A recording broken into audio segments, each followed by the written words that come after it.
Menteri Dalam Negeri Cahyokumolo mengatakan sudah berkoordinasi dengan pihak Provinsi DKI serta DPRD terkait pengisian jabatan Wakil Gubernur DKI.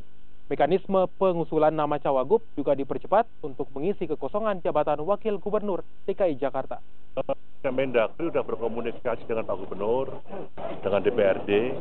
Ya, mekanismenya ya kami serahkan kepada Pemda DKI, di mana Gubernur mengajukan nama calon bisa 2 kepada DPRD, DPRD memutuskan, kemudian oleh Gubernur diserahkan kepada Bapak Presiden lewat Mendagri untuk dikeluarkan ke Presiden. Saya berharap karena kompleksitas masalah DKI itu cukup besar, seyogianya untuk bisa dipertimbangkan oleh DPRD dan Pak Gubernur dipercepat. Nah, pengertian dipercepat kan saya nggak bisa menyuruh harus sehari 2 hari kan nggak bisa, tapi setidaknya segera.